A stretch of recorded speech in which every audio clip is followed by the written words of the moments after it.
ስለዚህ ቀይሕ ባሕሪ بقطة زحلو زلو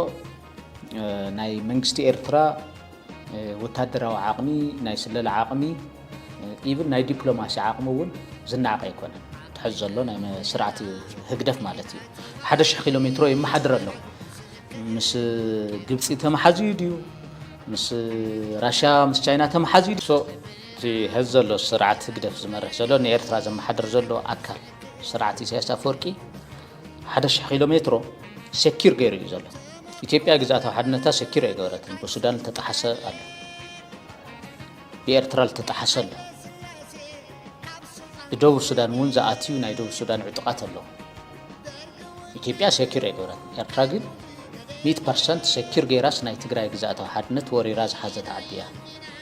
سو إسياس مسمن كون سكير غير وقلب زي جدس إسياس وصاني ناي قرن أفريقيا جيوبوليتيكس أكتر بتصبغ ملكو عدي بحماق ملكو عدي لخالوت نقدفو ناي تعدي جزاتها حدنت جن وحش غير والو أو بحر إيرترا زي كافقات أفلطو منجستي إيرترا تور زبل خالي حيل يلا ناي أذربيجان مراكب أب قروات هاي 5 خنا يفلتي حدث يلو سو أبي أحمد عسب خور يخبل كله أنا بخلتها بالحية زريو تحدن تجراي سرندر نمجواري فلاين سراوي تجراي نحوحات ناي مجوار عامل شعبي أكو هجت ميز ولس لا أنا تاي خايف نحنا قال إن خن حسب أب تجراي فرستريشن من تخفتر مستنا يجي تاجون ناي تركان زنبر ناي بوليتيكا أكيدان سراوي تجراي لو تجوار متاي تجميرو جيتاچو فرستريتر مخانون دو حالت نمجوار استشرحه درامايت ناي أبي أحمد قاعدلتمو لو دوب إتي إرتام تبعو مالتي سو سايت خونن خملي تخون رواي فكروا لو انا مطي لو انا خا ايميل بريزيدنت خم بايميل مرص غليل لاب تግራይ ساون خمزي تخون روا تاود لحو حزقرو ودورده نخون بفنچو تجديدو غيرواله نسا سو تنايزو واقيح بحري دنب زشكركر ويلا انا زامن جست ግብጺ ኢሳያስ أمريكاويان راشاويان إليه زمان أنا خمناتي مالتي تو كامب أبي تسلال فاتيلكا خالي تنتانا جلس لازم حتى تقلّي هنا تو كامب أبي تيلكا مالتي زي سو أبي أحمد مجمرة نايس سومالي لاند ودب ندم رخيبة بقى إثيوبيا بعلت ودب خوينا يلو زينة ترحو برنامج ترحو دوكيومنتري فيلم ترحو قليل كاو الشيخ محمد حسن خيدو أو تركي طواع بيلو ولا أبي بدبلوماسي يدقمني يلو واتيو أو دما ناي سوماليا ناي ودب التقاقم ناي تامقدشو نزرارو لنا أولو الأجندة تتصميدو خريمو أو مجرش عسب قرر يلو بقى دوكمنتر فيلمتات مدبات قندي أرست زيناتات غيروم قنينو دحره زقع خمزة يخون مسرائي توانا أجندو أو تقرأي قدائي غيرو والله حزقع سو ناي أبي أحمد أو زوا قرن أفريقيا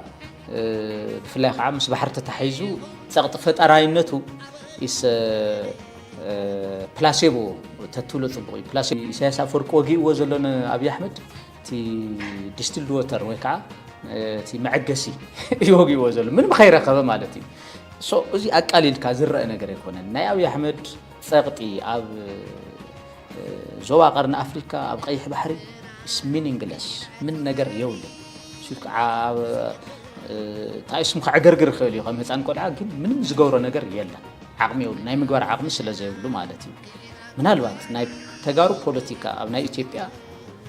لك خم تقدم هاي المريم دسالين تزنبر نيرو it's just huge لغنا طلوا يا زواقرنا أفريقيا بناي أبي أحمد بناي بلتقنا أورومو جن أو زواقي أفريقيا دمت لوط يلي زي كوشين بايردو جزعدو تلو تصفافيو أما جرشة لمن يخبده حبيرنا نرينا أما جرشة موداتها لمن خمسة اللي عزنا كوش إمباير بوليتيكس بتعم مسكر في اللغنا تايسم خنرين خلينا تزي قون زمننا يوم عادتي سلسو كده فيه تنا إساس عوي مرحي خاب عالمنا خفتو مربعة عبيت مرحتي حدا إيو عوي إرترا بهالعدي نخاجد 3 عامت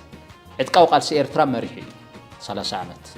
إرترا بهالعدي عجدو دما انت إرترا بهالعدي ግዛታዊ ሓድነታ ዝተረጋገጸ ባንዴራ ዘለዋ ኣብ ዩኤን ዝተመዝገበት ኣብ ዩኤን ውክልና ዘለዋ ናይ ሕጊ ከለላ ዘለዋ ኣብ ኤርትራውን ናይ ዝተፈላለዩ ዓድታት ኣምባሳደር ዝቕመጡላ ኣስመራ ፈጢሩ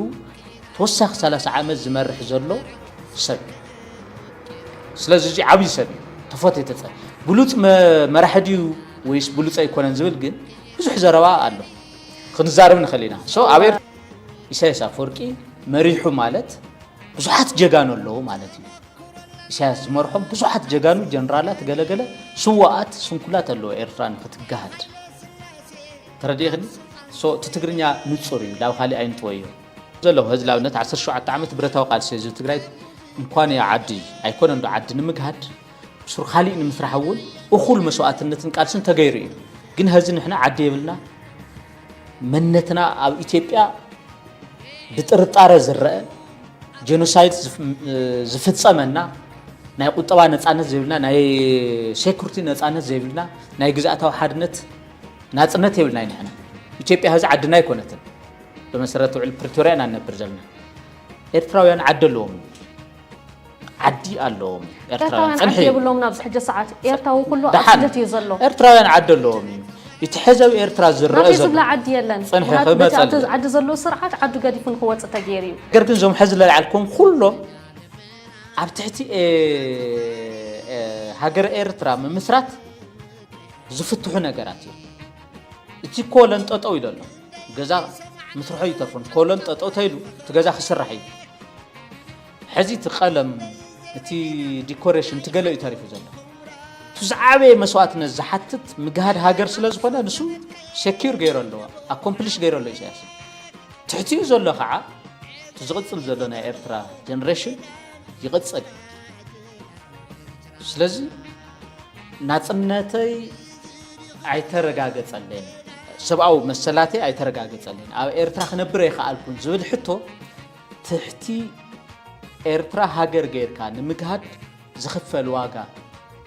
ከፊልካ ዝረጋገጽ ኣብ ከይዲ ብዙ ይኽረአ ዘሎ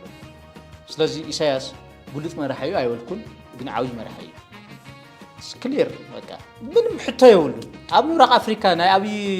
ድምፂ ዲ ይስማዕ ኣብይ እንታይ በለ ዲ ይስማዕ ወይስ ኢሳያስ እንታይ በለ ሕዚ ዜናታት ልመን እዮም መጀመርያ ኣርእስቲ ዝገብሩኒ ኢሳያስማ መራሒ ሃገረ ኤርትራ ከዓ ህዝብታት ኣለዋ ልሂቃት ኣለዋ ሰራዊት ዘለዋ ኣብ ዝሓለፈ ግዜ ገለ ክፋል ናይ ብርጌድ ንሓመዱ ኣብ ኣዲስ ኣበባ መፂ ዋዕላ ኣካይዱ ነይሩ እዩ ሕጂ ምናልባት ምስ ተገላባጢ ባህሪ ናይ ኣብይ ኣሕመድ ከመይ ውፅኢታዊ ኣድማዒ ክኸውን ይኽእል ዶ ብርጌድ ንሓመዱ ናብ ኣዲስ ኣበባ ምስ መፀ ኩሉ ነገሩ ተባላሽዎ እዩ ኣብ ወዳድቁ እውን ልክዕ ከምቲ ማሕበር የሕዋት ተጋእዝያን ዝበሃል ኣብ ኢድ ተስፋ ፅዮን ምስ ወደቐ ቀሂሙ ሓቂ ልክዕ ከም ብርጌድ ንሓመዱ ብግልፂ ዝዛረቦ መሳርሒ ኣብይ ኣሕመድ ኮይኑ ብፍላይ ናብ ኣዲስ ኣበባ መፂ ዝሓሸ ባይታ ንኽረክብ ዝሓሸ ባይታ ምርካብ ዝበሃል እቲ ሕዚ ናይ ወዲ ቢቶ በላይ ናይ ብርጌድ ንሓመድ ነወዳደቃት ምሳል ሓራ መሬት ዓድኻ እዩ ዳጓና ስደት እዩ ባይዞይ ስደት እዮም ዘለው ወዲ ቢቶ በላይ እኮ ያው ሸራተን አዲስ ካይላይት ወዲ ሃፍታም ስለ ዝኾነ ፀገም ይብሉ ናይ ቲክቶክ ቪዲዮታት ክለቀቕ ተኮይኑ ኢላ ዓፋር ኣብ ሓደ ሩባ መፂኡ ገለል ለቀቕ ሓራ መሬት ዝበሃል ዓድኻ እዩ ኣብይ ኣሕመድ ጄኖሳይደር እዩ ሓቂ ኣብ ትግራይ ጄኖሳይደር እዩ ብርጌድ ንሓመዱ ፈተውቲ ህዝቢ ትግራይ ተኮይኖም ላብ ናይ ትግራይ መፅነት ኣካላት ክኸዱ የብሎም ሓራ መሬት ተደልዮም ብቐጥታ ላብ ትግራይ ክመፁ ዘሎ ነይርዎ ብርጌድ ንሓመዱ ፈተውቲ ህዝቢ ትግራይ ካብ ምዃኑ ምስተላዕለ ኣብቲ ናይ ዝሓለፈ 3 ዓመት ኖ ዳሓን ክመፀልክ ድሓን ክመፀልክ ኖ ክመፀልክ ኣብቲ ፅንተታዊ ኩናት ዘበርከትዎ ገንዘባዊ ሞራላዊ እጃም ረሲዒ ኮንኩን ዛረብ ዘለኹ ቃልሲ ዕውት ዝኸውን ኣብ ፍጻሙ ሓደ ተጋዳላይ ወይ ከዓ ተቃላሳይ ተጋዳላይ ነይሩ ኢልካ ልምምስካር ክጋደል ምስ ጀመረ ዘይኮነስ ተቃሊሱ ምስ ተዓወተ እዩ ነገር ግን ኣብ መወዳእታ ምስቱ ጄኖሳይደር ኮይኖም ኣልያንስ ፈጢሮም ቢሮ እርግፀኛ ክንከውንማ ቢሮ ተዋሂቦም ኣብ ኣዲስ ኣበባ ቢሮ ተዋሂቦም ኣብይ ኣሕመድስ ኣብ ኣዲስ ኣበባስ ቢሮ ሂቦም ለብርጌድ ንሓመዱ ኣብ ኣዲስ ኣበባ ኣብ ሰመራ ከተማ ሰመራስ ቢሮ ሂዎ ኣብ ሰመራ ከተማ እዝብለክ ዘሎ ኣብዚ ኣብ ትግራይ ናይ ውናት ቢሮ ብርጌድ ንሓመዱ ንኽጥቀምሉ ውናትን ብርጌድ ንሓመዱን ተስማዕሚዖም ነይሮም ናይ ውናት ቢሮስ ናይ ትግራይ ጨንፈር ብርጌድ ንሓመዱ ኮይኑ ንኸገልግል ተስማዕሚዖም ነይሮም ካብኡ ድማ ዝዛረብዎ ዘረባ ባዕሉ ምንቅስቃሳቶም it was clear እኮ ሰመራ ኸይዶም ዛላምበሳ ጀነራል ታደሰ ወረደ ደብዳቤ ናይ ይሕለፉ ደብዳቤ ድዩ ወይስ ናይ ድሕነት ደብዳቤ ጽሒፉሎም ይመስለን ከም ዓይነት ወረዶ እርግጠኛ ይኮንኩ ብኡ መሰረት ክሳብ ዛላምበሳ ኸይዶም ፎቶ ተላዒሎም መስለም ኦሮሚያ አዲስ አበባ ናብ ኩሉ መጽእ አብይ አሕመድ ዓሰብ ኮርየ ኣብ ዝብለሉ እዋን ብርጌድ ንሓመዱ ምስ አብይ አሕመድ አሊያንስ ፈጢሮም ፈኸራ ምጅማሮ ብመንጽር ግዛእታዊ ሓድነት ኤርትራ ብመንጽር ታሪኻዊ ቃልሲ ኤርትራ ከመይ ጌርካ ትሪኦ እዚ is clear መጽኦም ድማ ማለት ይሄ ባይዘወይ ውፊ በጣም ተጋጊ አደናጊሩ ንሰባ ሰልጣነ ምስ ዶክተር ደብረጽዮን ተራኺቡ ነው ሰዓት ዘቲ ይፍለጥ ውፊ ምስ ጌታቸው ተራኺውስ ምስ ዶክተር ደብረጽዮን ከይተራኸበ እናሃለስ ብስሩ ኮይ ተራኸው ምስ ዶክተር ደብረጽዮን ምስ ጌታቸው ተራኺበ ፎቶ ተላዒለ ምስ ደብረጽዮን ግን ተራኺበ ፎቶ የተላዓልኩን ደብረጽዮን ፎቶ ኸሊ ንይሉ ዝዛረብ ሰብ እዩ ተኣማኒ ይኮን ከምዚ ዓይነት ናይ ጨርባ ሕባሕ ናይ ጭንቁርዒት ናይ ጭንቁርዋዕ ፖለቲካ ንህዝቢ ኤርትራ እውን ኣይምጥልን ንዓና እንተጋር እውን ኣይምጥልን ትክክል ኣይኮነ ምስቲ ናይ ትግራይ ጆኖሳይደር ዝኾነ ሓይሊ ዝተሰለፈ ብርጌድ ንሓመዱ ኣይኮነን ዶ ንኤርትራ ንትግራይ እውን ይጎዲ እዩ ብፅቡቅ እውን ኣይንሪኦ ብግዛእታዊ ሓድነት ኤርትራ እናተደራደርካ እሞ ድማ ምጸላኢ ህዝቢ ኤርትራ ምጸላኢ መንግስቲ ኤርትራ ህዚ እዋናዊ ጸላኢ ማለት እዩ መንግስቲ ኤርትራ ኮይንካ አብይ አሕመድ ምስራዓት ህግደፍ ግልብጠለ እዩ ኢሳያስ ምስተገልበጠ ከዓ afta ናይ ኢሳያስ ወንበር ከፍ ከብለኒ እዩ ጽንሒ ከፍ ከብለኒ እዩ ኢልካ ተኣማሚንካ ንአብይ አሕመድ ክሳብ ኤርትራ እቲኻ ክሳብ ዓሰብ ምሕሳብ ዕብዳን መሰረታዊ ነገር ኣብ ግዛእታዊ ሓድነት ኤርትራ ኣብ ባሕሪ ኤርትራ ኣብ መስተንክራዊ ቃልሲ ተጓድላዊ ታሪክ ኤርትራ ጸሎሎ ዝዕይና ካይዳ ግን ኣይቅበሎና ምክንያቱ ናይ ሻዕብያ ታሪክ ናተይ ሻዕብያ ናተይ ታሪክ እዩ ለየ ዝኣምን እቲ ናይ ሻዕብያ ታሪክ ምስ ናይ ሕወሓት ዝነበረ ርክብ ፅቡቅ ድዩ ሕማቕ ብዘየገድስ እሱ ናይ ህዝቢ ትግራይ ታሪክ እዩ ኢለየ ዝኣምን ቢኮዝ ኣብኡ ተጋሩ ተሰውየ ፅንሒ ኣይተቋርፅኒ ናይ ሻዕብያ ቃልሲ ዘመራስሕ ዝኾነ ይኹን ብርጌድ ንሓመዱ ዶ እዚ እንታይ ክትብልዮ ማሕበር የሕወሓት ተጋእዝያ እንዶ ገለማ ብስሩ ትክክል ይኾነ ሻዕብያ ድኽመታት ኣለዎ ድኽመታቱ ቀሪፍካ ጥንካረታቱ ከመይ ንርብሐሉ እስኸ ናይ ሕወሓት ድኽመታት ኣለዎ ናይ ሕወሓት ጥንካረኸ እንታይ ይመስል ተጋዳላይ ሕወሓት ማለት እዩ እዚኦም ኩሎም ኣርኒብካ ናብ ሓደ ምጽኢኻ ናይ ህዝብታት ትግራይን ኤርትራን መጻኢ ዕድል ክርብሐሉ ብዘኽእል ቃልሲ ከመይ ጌርና ራን ንገብሮ ተኾይዱ this is welcome ተዘይኮኑ ሻዕብያ ሸይጣን እዩ ናበልካ ምኻድ ሻዕብያ ሓራዲ ሰብ ይገለ ምባል እዚ ጽቡቕ ኣይኮነን ሕጂ አዲስ አበባ ዝመጸ ናይ ውፉ ይኹን ናይ ሰልጠነ ብርጌድ ንሓመዱ ይለክለኹ እቲ ናብ ትግራይ ዝመጸ ናብ ዓፋር ዝኸደ ናብ ኦሮሚያ ዝኸደ ናይ አብይ አሕመድ ሓሽከር ኮይኑ ንኢሳያስ ወግደለይ ሞ ታ ስልጣን ሃበኒ ሞ ተደለኻ ኢቭን ዓሰብ ዋላ ውሰድ ክሳብ ዝብል ፊርማ ውዕሊ ዝተዋዓለ ከዳም ጉጅለ እዩ አብይ አሕመድ ንብርጌድ ንሓመዱ ንኢሳያስ ኣድዩ ስልጣን ከፍ ኣቢሉስ ዓሰብ ተቆጻጺሩ ኮንተስትድ ኤሪያ እዩ ዝብል ብርጌድ ንሓመዱ ድሓር ኢሳያስ በጃ ካባ ደግም ስልጣን ከፍ ኣቢልካ ነለኻ ሰራዊት ካባ ውፀለ ኢልዎስ ክወፀሉ ድዩ ኣብይ ዋንስቲ ዓሰብ ተሒዝዎ አብይ አሕመድ ኣይወፅን ኮንተስትድ ኤሪያ እዩ ልክዕ ከምቱና ትግራይ ናይ ዞባ ምዕራብ ትግራይ ህዝቢ ፃወቶ ዘሎ ማለት እዩ እዚኣር ፉሊሽ ናይ መጨረሻ ቆልዑ እዮም ዘይሓስቡ እዮም ይብለክ ኣለኹ እዞም ልሰልጣነ እዚ ጨፍራር ከምዚ ዝበለ ዕንፅራ ዝመስል እዚኣቶም